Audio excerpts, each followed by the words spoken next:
Hi everyone, welcome to Eat Bible. First ever video on this channel, and I wanted to start off with my testimony. Yeah, so today I'm here to share my testimony. I have my notebook here with me, so if you catch me looking down, that's why I'm looking at my notebook. Not that I don't know my testimony, I know it's my story. I just don't want to leave anything out because I am feeling nervous.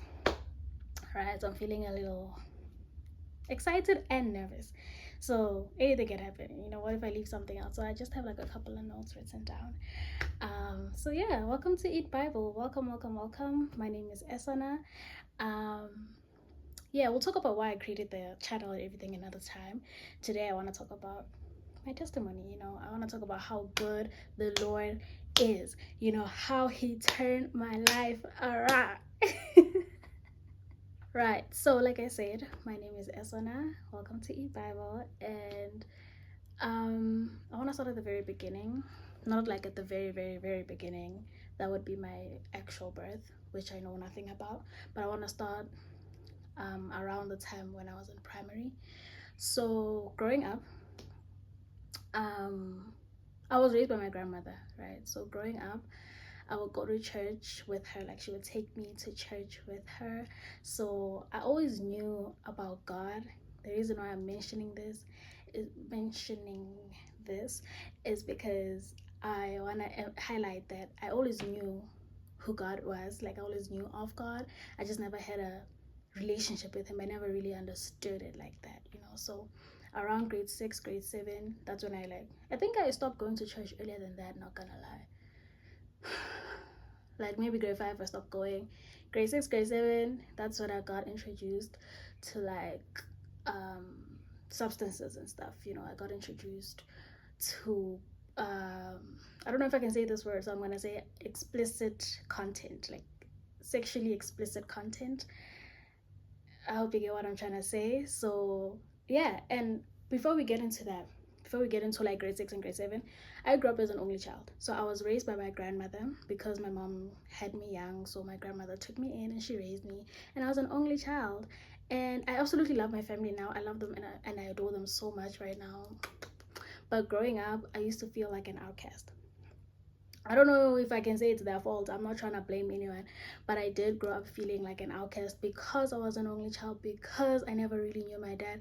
On top of that, I was left-handed. So I'm left-handed in a family of right-handed people. I'm an only child, right? And my father is absent, with an absent father. So I just felt like an outcast, and just how they would sort of like treat me at home, I would just feel like, okay, like I'm all I have. Like, I don't have anyone like in the family like that. I don't have anyone who has my back. So it was just me. Growing up, I did have pets, so it was me and my pets. Like, I would go off into a little corner, excuse the change in lighting, yeah, but I'd go off somewhere in the house, play with my pets, play with my dolls, play. Yeah, I just had a lot of free time, um or let me say time to myself, because I didn't have any siblings. And my uncle, who is 3 years older than me, he had his own stuff, so I was just basically by myself growing up, and I just felt like an outcast in my family. So the only way I felt loved at home was when I performed well academically, because I was actually really good at school. Like, I was above average.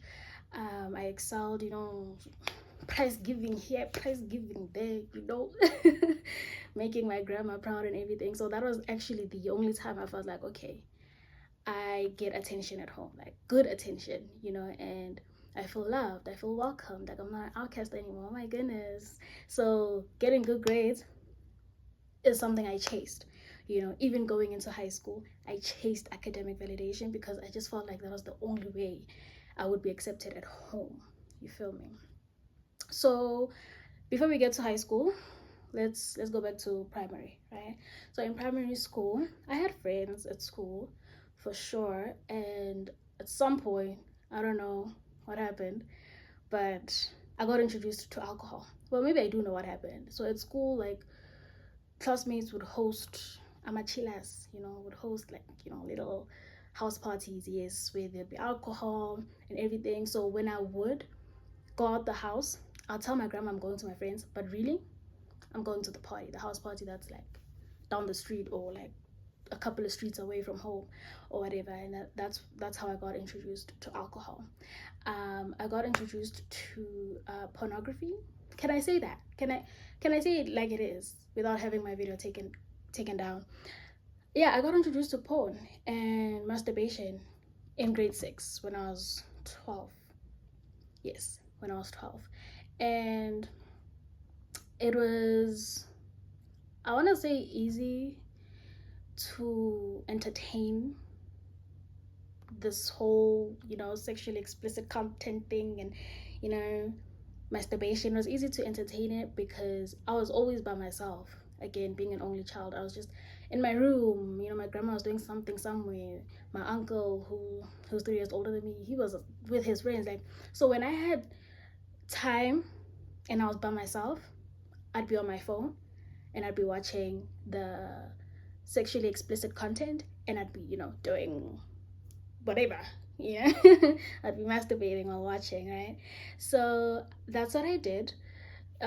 Completely disgusting. Don't think I'm laughing because it's cute and it's giggly and it's fun and I miss it. No, I'm just nervous talking about it. So I guess I'm just laughing because out of nervousness, not because, my goodness, what a time to be alive, I miss it. No. Right, let's get that clear. So yeah, that was grade 6, grade 7. Just alcohol, yes, alcohol, masturbation, pornography, all of that, and also male validation. A whole lot of male validation. So I seeked academic validation and also male validation. So what that looked like for me at the time, and going into high school as well, during my high school years, was that I would sexualize myself a lot. I would sexualize myself so that boys can find me attractive, and boys can think, oh my goodness, Esona, oh my gosh, Esona, come here, Esona. I liked it. So I would sexualize myself and people please a lot, just seeking validation, seeking to feel loved, seeking to feel welcomed, seeking to feel appreciated. Like, I was so insecure, and because I didn't feel loved at home, I thought, okay, I can feel loved. My friends, maybe my friends will love me. Maybe, boys can love me. Yeah, just basically searching for like a sense of belonging. In all the wrong ways, of course. Going into high school, 2018, during my grade 8, I was still watching porn, still watching adult content, adult explicit sexually, hold on, watching sexually explicit adult content. Right, I'm gonna bite my tongue trying to say that. But yeah, I was still doing that, still masturbating, still drinking. If there's a house party, hey, Esona, can you pull up? Or they'd call my friends would be like, hey, whoever is hosting, we would even host our own house parties, as my friend group, do all of that. That was during high school. And around 2019, 2020, I became severely depressed. I lost like my pet. I lost my childhood pet, and it broke me, right? It just broke me. I didn't know how to grieve, or I didn't know if I was allowed to. So I just bottled up my feelings. So when my cat passed away, I was just so devastated. And because at home there wasn't really that safe space for me to feel and to express my emotions, I just kept everything inside, and it ate up at me, So now, grade 8, grade 9, my grades are slipping. My pet dies. My childhood pet dies. So now, around 2019, late 2019, early 2020, I'm just severely depressed and I'm suicidal. And this was around COVID too. So now I'm home. I'm home the whole time. The whole time.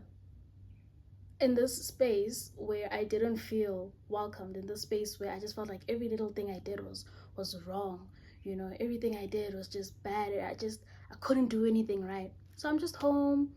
I'm depressed, I'm suicidal, and obviously doing, participating in like sexually immoral deeds and everything. I attempted to, off myself a couple of times. Didn't succeed, of course, because I'm right here. Hi. I'm still here. Thank you, Jesus. So yeah, I tried to off myself, but God was like, no, girl, what you doing? What you doing? What you doing? Trying to, hey. And then, I wouldn't succeed. I wouldn't, yeah, like I would fail at trying to myself. Um, which I'm grateful for. At first, at the time, I was mad about it. I'd do what I'm doing, wake up, I'm still alive, I'd be mad.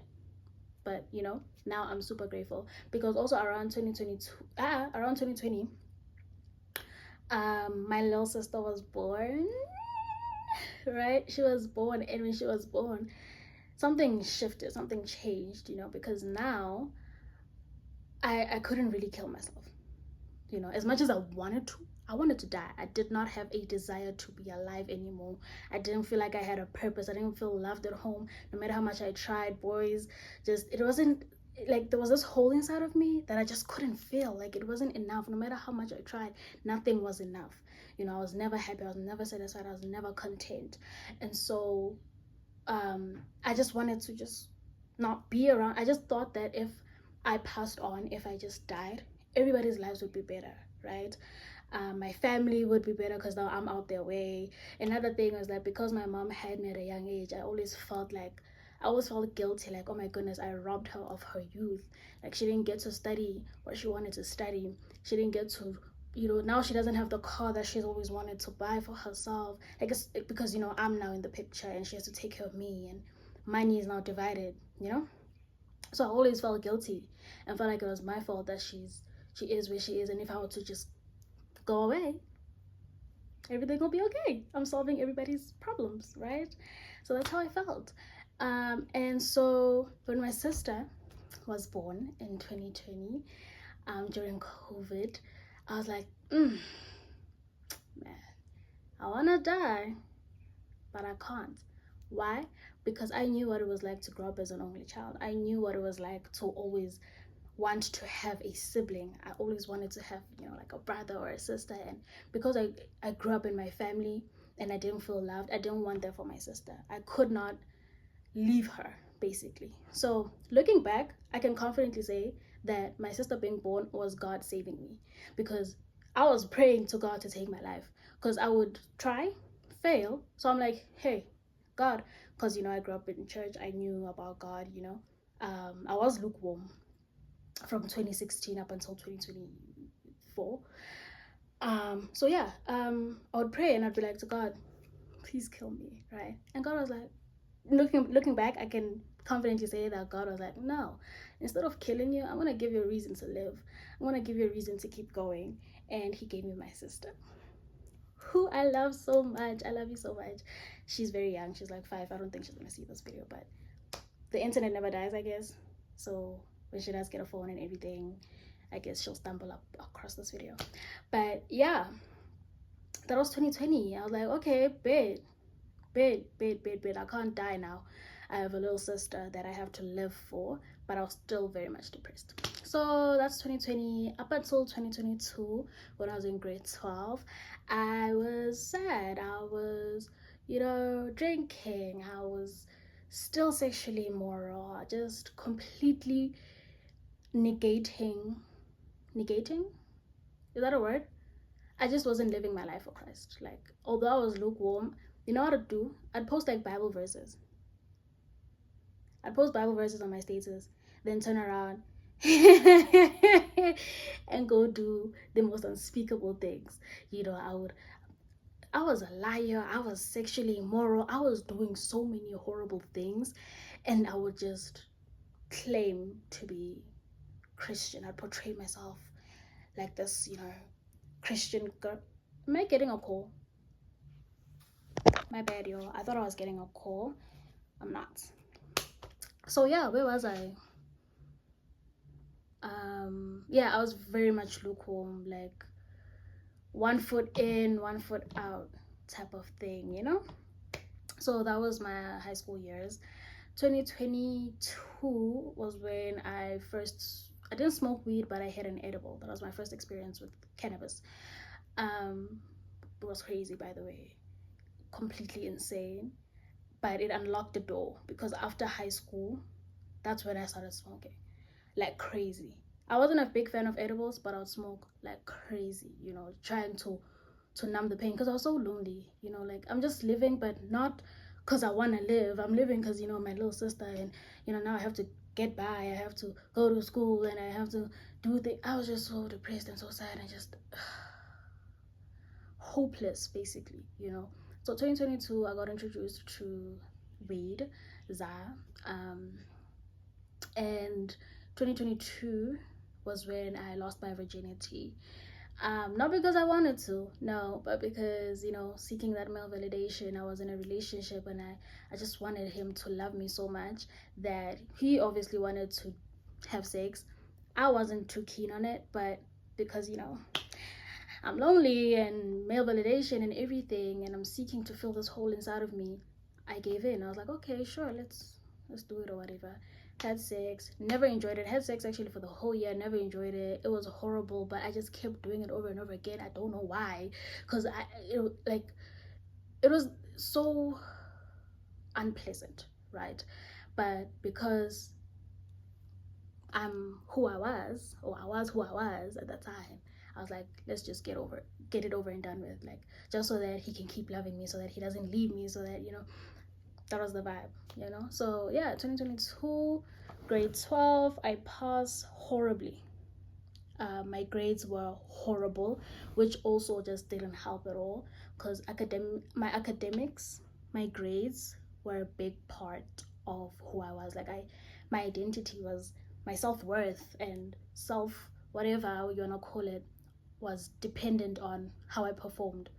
Right? It was dependent on all these other things, how people perceived me, if people liked me, if my grades were good, So when my grades were bad, grade 12, and I didn't get accepted to go to varsity, you can only, assume what happened. I was just so depressed, and I just wanted to die. Because already at home, I don't feel loved. The one thing my family wanted was for me to go to varsity. My grades are bad. I'm not going to varsity. I don't feel loved. I'm already depressed. I just couldn't. I couldn't, and I just wanted to die. But 2023, my parents were like, you're going to go upgrade your results. They still believed in me, I guess. They were like, you're going to go upgrade your results in Braamfontein, Johannesburg. So I'm like, bad. Whatever you say. Whatever you say at this point, I don't care. So I go to Braamfontein to go upgrade my results. They sent me there to go upgrade my results, better my future, if there was still hope for that I would have a future, to go, do something with my life so that I have a better future, right? Guess what I did? I can tell you what I didn't do. I didn't go there to study. I didn't go there to better my grades. That was the last thing on my mind. I just went to school because I had to, and classes were, like, I had to go sign the attendance thing and everything. But what I was doing the whole of 2023, I was smoking, drinking, grooving. I was living such a lost life that was like basically a desperate attempt to make myself feel better, to make myself feel like I belong, right? I think, I want to say I had already given up at school. In school, I just already felt like, man, there's no hope for me at school, so let me try social life, like my social life. Let me try to, do better for myself, like when it comes to like socially, so I'd go out and all of that. I met a boy who would then in the future break my heart, like completely break my heart. But just the whole of 2023, it was actually crazy. It was a crazy year. I do not wish to go back. I did so many things I regret, that pain me even today. Like, I can't even speak out, so, but for the sake of this video, because I'm sharing my testimony and just trying to show you how good God is, and he can do it. What the enemy wants to keep you in this dark place, but God can turn everything. He can turn everything around for good. So that's the whole point of this video, right? So 2023, I smoked a lot with the boy that I met that year. I would sleep over at different men's sounds like I'm talking about grown men. It wasn't like grown men. I'd sleep around like at boys' places, because I'm obviously far from home. I'm in Braamfontein, I'm in Joburg. It's a party every night. The weekend starts on Thursday. So I would be sleeping over. I'd sleep more at other people's places than I would at my place. Time my mom is paying rent and I have a roommate. But I'm out and about, sleeping at that guy's place, sleeping at that guy's place, sleeping at that guy's place. Just all over the place, completely sexually immoral, but then I'd post a Bible verse. I'd post a little verse I came across on Pinterest when I was scrolling on Pinterest, or a verse I came across on TikTok. I'd have the Bible app on my phone. But was I reading it? Was I in the Word of God? No, I was in the world, just in the world. Yeah. So, but whenever I would be alone, guess what I'd do? You're right, you guessed it. I'd watch porn, masturbate, I'd cry, I'd feel so sad, I'd be so low. If I wasn't busy being high, busy entertaining boys, busy grooving, drinking alcohol, twerking in the club, if I wasn't busy doing all those things, I would be crying. I'd be at this all-time low if I was not distracted by something. The reality that I'm hurting and I'm in pain would hit me like a truck. And yeah, it was just not nice at all. What made it worse was that I was in this unhealthy relationship. I don't want to badmouth him, I don't want to even name him, but I just want to emphasize and highlight that this relationship was ruining me, like slowly, like gradually over time. I didn't see it at the time because I thought, oh my goodness, if I begazela, if I tolerate it, we'll overcome this, and it'll just be like an obstacle. We'll look back and we'll be like, oh my goodness, remember when we were dealing with this, but now we're so much better. I just had dreams for the relationship, and so I held on, but gradually, like, it was killing me. It was not helping. Already I'm not okay mentally. The relationship was just making it worse, and also like me just hopping from one bed to another just made it worse. So yeah, 2023 was 12 months, but it felt like I lived like 5 different lives in a span of 1 year. It felt like I did so much, right? It's like I lived 3 years in a year because of all the things I was doing. But yeah, let's go into 2024. 2024, when I got saved. But we'll get there. 2024. So obviously 2023, I did not upgrade my results. Like, my results, I think my results increased by like 3%. I'm sorry. It's ridiculous. It's actually ridiculous. I went there to increase my results and I come back with results that are just a bit higher by 3%. Oh, so I wasted my parents' money, basically. So 2024, I don't know what I'm gonna do because I didn't get accepted in varsity. Like, it's like my grades didn't even change. So universities were like, girl, you're applying again with those results. Stop playing. And you know how UJ just rejects you like it's nobody's business. They reject you, then they reject, and they want to make sure you don't show up on campus.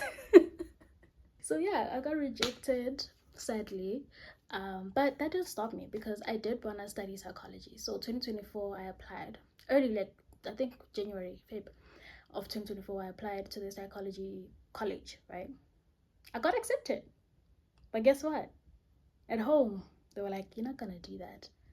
You're not gonna go study psychology." Oh, I'm not gonna follow my dreams because at home they wanted me to like do medicine or do all these courses that parents think, my goodness, like they're so great, these courses and whatever. Everybody wants a child who's a doctor. Everybody wants a child who's an engineer, who's a scientist or whatever. So they wanted me to go to varsity to pursue whatever course they thought was great for me. So my dreams basically didn't matter because when I mentioned wanting to study psychology, it was a no-no, which was nothing new because also during high school, people will ask, family will ask, what do you want to study? I always wanted to go into acting. Not a good option. Not a good dream for my family. They're like, no, acting. I don't think they even know. At first, obviously, when they asked me and I'm a kid, they're like, no, you want to act? Oh, you want... you want to go into whatever, they think it's cute. Come grade 10, grade 11, when they start asking with a bit more seriousness, I realized that the acting thing, they're not going to entertain it. So I was like, can I be a pilot? I want to be a pilot. They entertained the pilot dream for a little bit, but they're like, no, you're not going to be a pilot. Oh, scratch that. I wanted to be a teacher, scratch that. I wanted to be a psychologist. I had to scratch that, even though I got accepted. Broke me. That also just broke me. Because what else am I supposed to do? This life is already tough as it is. I don't know what I'm doing already. I don't have a purpose. I don't have a hope. And when I tell you that there's light there by psychology and I got accepted and you're telling me no, I was like, oh, great then. A bus can run me over, right? Like, it's okay. Like, kill me. It might as well take a gun and put it to my head, is how I felt. So that was 2025. Like, oh, great. And instead of studying psychology, I applied for electrical engineering at the college that I'm currently at right now. So I'm still studying electrical engineering. So yeah, my parents are like, no psychology, but you are gonna do electrical engineering at a college right here, right around the corner for you. I'm like, oh, okay.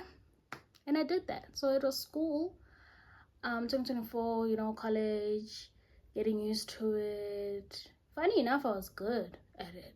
I did well. I performed well, which didn't make sense because when it came to the dreams I had, like when it came to the options of like career options, when it came to career options, being an engineer was at the very, very bottom for me because I was never good at science. I hated science. I hated maths. So engineering, never thought about it. But when I got to college, I was fairly good at it, which surprised me and I think also surprised my family. But it made me feel really good and it made me feel like, okay, I'm back. Like, hey, I'm back. Because primary, I was this academic area, right? I was a star student or whatever you want to call it. And then something happened. I lost that. College, I was starting to get it back. So I'm like, okay, maybe I'm not an idiot. Hey, maybe I'm not hopeless. Did school for a couple of months. I was still in the relationship that was hurting me. Whatever, it was tough, but at least my grades were looking good. I was still smoking, just not living for the Lord. But I thought, man, at least my grades are good, so life is worth living. No, it was not worth living because this relationship just got progressively worse. Worse and worse and worse. Right? Hold on. I need to check if I have storage, guys. I have a storage issue. So I don't know if I still have space. It's still recording. It's still recording. It's still recording. Thank you, Jesus. It's still recording. Yay. So yeah. Where was I? I'm so happy. 2024, right? Yes. Early 2024, right? Because later on in 2024, I did get saved. So yeah. Where was I?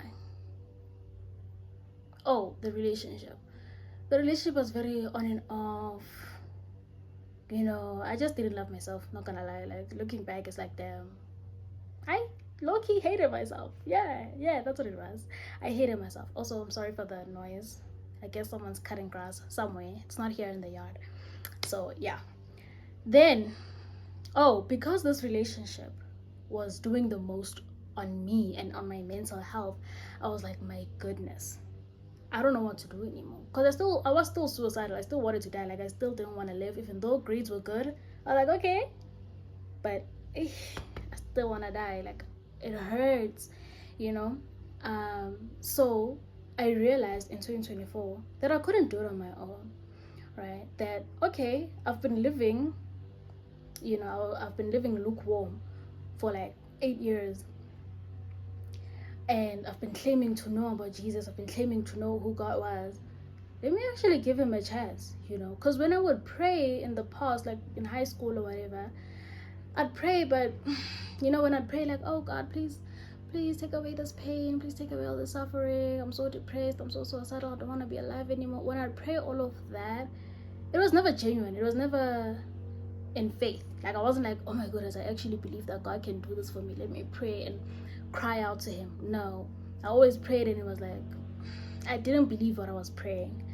So also, like, after high school, when I would pray and I was depressed and I wasn't grooving, I wasn't distracted, basically. When I would pray, trying to make myself feel better, trying to change my circumstances or whatever. I'd pray to God, but it was never genuine. I didn't believe in what I was praying. But come 2024, I'm like, man, I can't. I'm so sick of hurting. I'm so sick of crying. I'm so sick of feeling this way. And I can't seem to find it in me to walk away from this relationship that's like genuinely ruining me slowly. Like, nyaphela. Yabo. Wait, lost my train of thought. Oh, yeah, so, wait, what did I say? Yeah, when I realized that I could not walk away from this relationship, I was like, I can't do it. Like, I don't know who I think I am, but I'm clearly not that girl. I can't do it. I can't.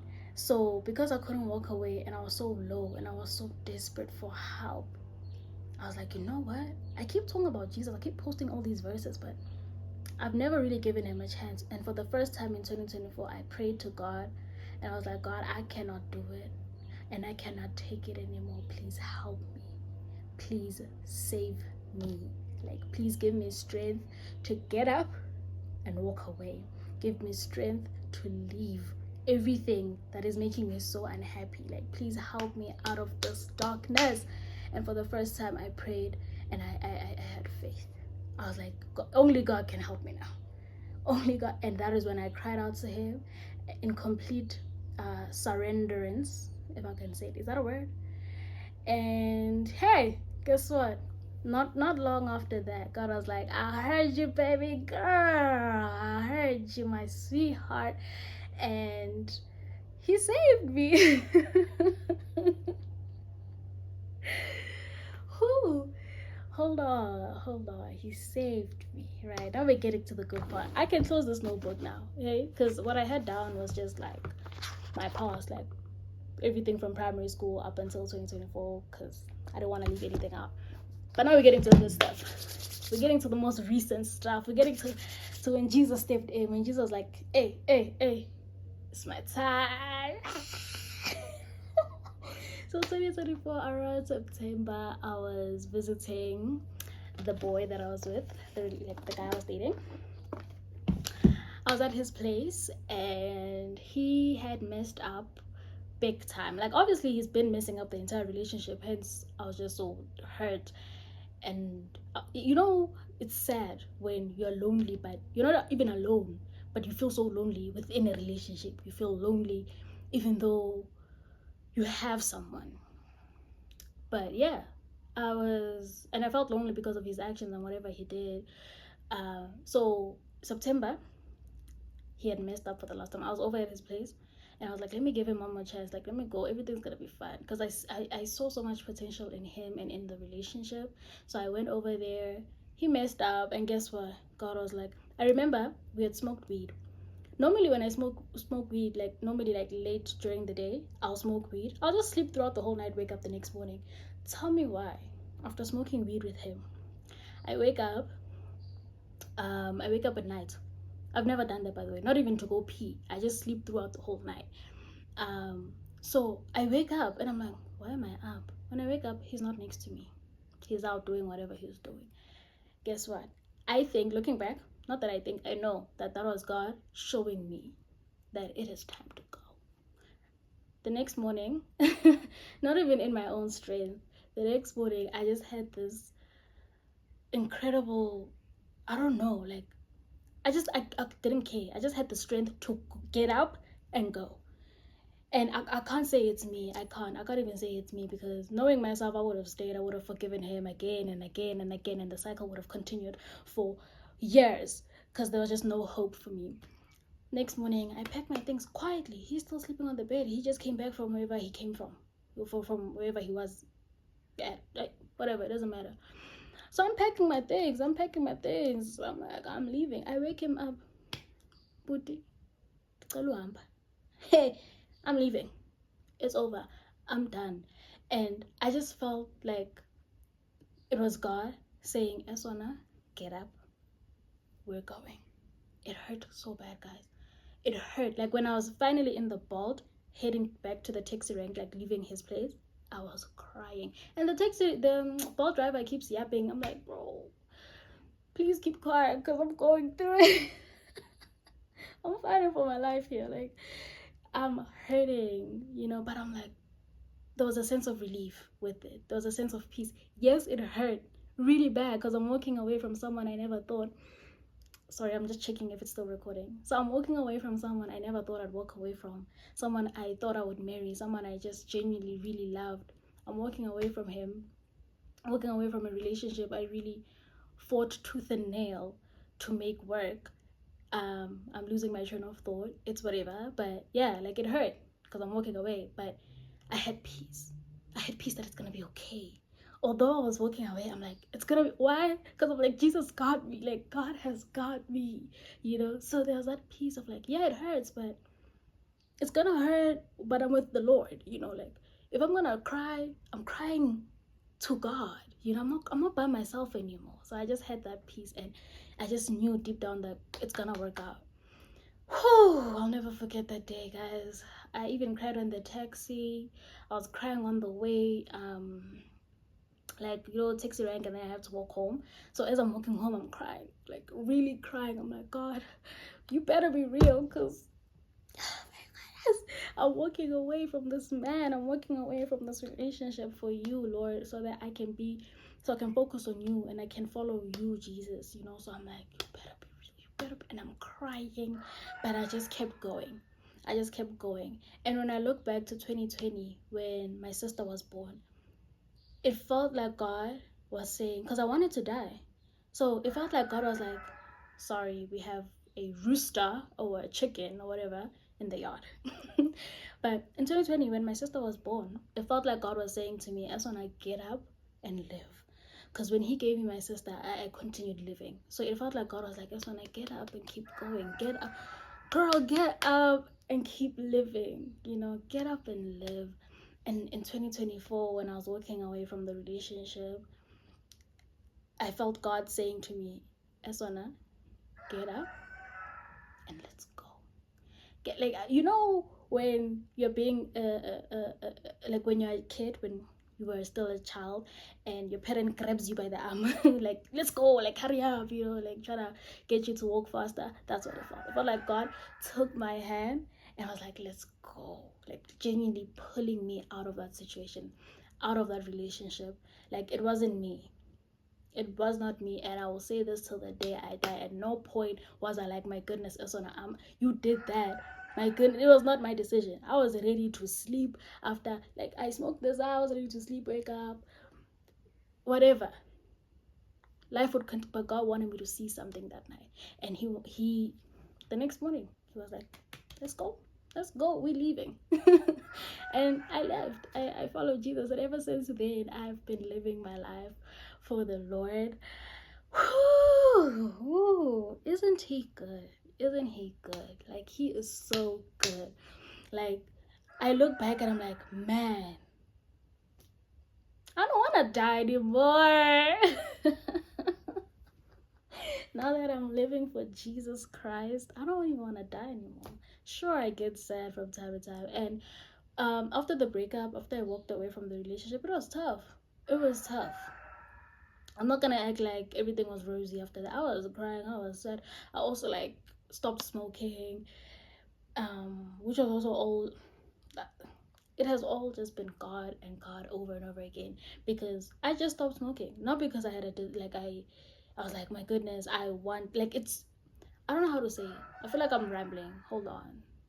I think Jesus was I know there was a transformation taking place inside of me. I quit smoking before I walked away from the relationship. So when I quit smoking, it was like there was this shift. Like, I didn't have an appetite for weed anymore. I didn't have an appetite for alcohol anymore. I didn't have an appetite for porn and masturbation anymore. Come on now. There was a transformation, a renewal happening inside of me unknowingly. I just sort of, like, dropped all of these things. And then the last thing I walked away from was the relationship. That's when Jesus was like, let's go. Let's go. And yeah, he took my hand, and he's been holding my hand ever since. Yeah, he has not let go. To be honest, I can see God being good in my life from the very beginning. From the fact that even though I did so much that was just wrong, so much that could have gotten me killed, so much that could have put me in danger, put my family in danger, put my friends in danger, the fact that I did all of that and still came out and I'm here today, God has been so good. I, in a season where I was so disobedient and I just could not care about him, he saved me. I wanted to die, and he gave me a reason to live. I wasn't even living for him. I, I wanted to die, and he was like, "No, I am not done with you." Saved me. He saved me, and he saved me again. you know. Sorry. So yeah, he's just been so good. And so after September, I got myself a Bible. I found a church. I found a church at home. I started a youth group at that church. I briefly joined the worship team, but I had to drop that because school, But it has been so beautiful. It has been a year now, a year of transformation. I want to moisturize my lips, y'all. Give me a second. I'll be back. My lips are dry. Okay, they feel dry. They don't look dry, but they feel dry. Hold on. And I want to go drink some water. Okay, I'm back. I'm back. So, y'all, where was I? Even if I can end the video here, it's fine, was. So, oh, sorry. Um, what was I saying? You said I shouldn't have gone up, but my lips are moisturized. They're glossy now. Oh, I was talking about like youth group and everything. Yes. So yes, I found a church, started a youth group, joined the choir. It has been so beautiful to see Jesus work in my life, like daily. I dropped all of the bad habits. The drinking, the smoking. Instead of like even like with academic validation, like my identity now is found in Christ, not in my grades, not in what men think of me. Yeah, people pleaser. I'm a former people pleaser. I'm a former whatever you are. I've been made new. I'm a new creation. Talk to me nicely. I've been made new. And it's all because of Jesus Christ. It's him and it's him again, and it'll always be him, So yes, whew, I feel relieved now that I've shared everything. So yeah, a year ago I made the decision to follow Jesus Christ, and he freed me from the things that I didn't know how to walk away from. Does this mean that now I am perfect and like, my goodness, I have not done a single wrong thing since? No, it's a journey. Like, it's a process. God is renewing my heart and transforming me each and every single day, and he's always there for me, time and time again. I am so undeserving of his love. He's so merciful and kind. It has just been so beautiful. Like, I can see and feel myself change. Looking back, I'm looking at like October me 2024, October 2024 me and October 2025 me, two different people. You know what I mean? I also got baptized. I got baptized. I'm busy talking about how I found a church, youth group this. I got baptized this year, guys. Can we give Jesus some praise? My goodness. I got baptized. He's so good. My pastor baptized me. I got baptized with my friends from church, the youth group. It was beautiful. It was so beautiful. How can I forget that? Maybe I should have taken down some notes because I almost forgot that part. I got baptized. How exciting. If you're thinking of getting baptized, get baptized. I am so excited to see Jesus work in my life. Like, I have seen what he's done for me and for the people closest to me. I'm so excited to see what more he's going to do. He's so great. He's incredibly good. And although I'm not perfect, it's fine. The Holy Spirit is still working inside of me, and he will continue to do so until Jesus comes back. So I'm excited. I'm excited to see where the Lord will lead me. I am eternally grateful for Jesus Christ because I'm never alone. The biggest thing was that I felt so lonely growing up, I always felt like I didn't belong, but Jesus gave me hope. He's still giving me hope. And so much joy and so much peace. I'm so grateful for him because I'm never alone. Although I have been disobedient and I'll sometimes be unkind or impatient or, just disobey him. He has never once said, Esona, I don't love you anymore. He has never forsaken me, despite me being so imperfect, despite me doing things that are questionable. He has never forsaken me. So I'm so grateful. He's so merciful. He's so patient and kind and loving. You know, I love Jesus so much. I do. And I'm not talking about some fictional character here. Before I end off this video, I want to highlight that and emphasize that this is not something silly. I'm not talking about a fictional character. Jesus Christ is real and he is coming back. And my biggest hope for whoever's watching this is that you have a relationship with him before he comes back, before he returns, that you seek him as well. He is real and he loves you. He loves me. He has a plan for the both of us. So this is not like Christianity. My faith is not something silly. It's not, as believers, it's not because we're bored and have nothing better to do. It's because we know and we have seen his goodness. We have seen and tasted how good he is. I have seen how good Jesus is in the lives of my friends, my family, in my own life. This is not a joke. This is not a little prank. It's not something silly. It is real. He is real. And there's a fly in the room. Boo. I hate flies. Hold on. Okay, so I didn't have to kill it. It just like got out, so I closed the door. Oh, sorry. Okay, is everything stable? Right. So yes, Jesus Christ is very, very, very real, and he is the way, he is the truth, and he is the life. Okay, I just want to just say that this is not some fairy tale. My goodness, he's real and he wants a relationship with you if you don't have one already with him. Okay, let me finish off this video, guys. So yeah, I was living in darkness for so long.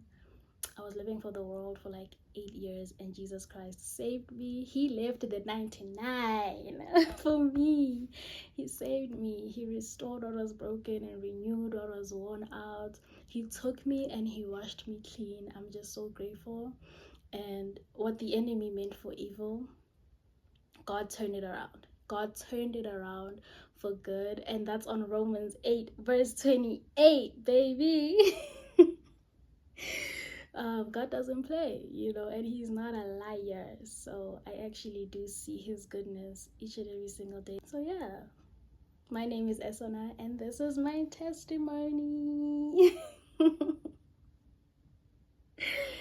Oh my goodness. I'm gonna end the video here, guys. If you're a believer, let us rejoice in who God is, because he is so good. And if you're an unbeliever, which breaks my heart, I do hope and pray that one day you'll join us in the joy and the freedom and the peace that we have found in Jesus Christ. I love you guys so much, and Jesus loves you more. Until next time. It looks like it's gonna rain. Good. I'm just thinking about what if my mom watches this video. Hi mom. Hi mom, I love you so much. One day I'll actually look that side of the camera, and instead of seeing myself on this mirror, I'm gonna see my team. I'm gonna see my friends. I'm gonna see, my production team, my whatever team. I don't know what they'll call my PR, P something. No, public relations team, PR team. Is that what PR stands for? I don't know. I'm just an electrical engineering student, y'all. Just trying to spread the word of God.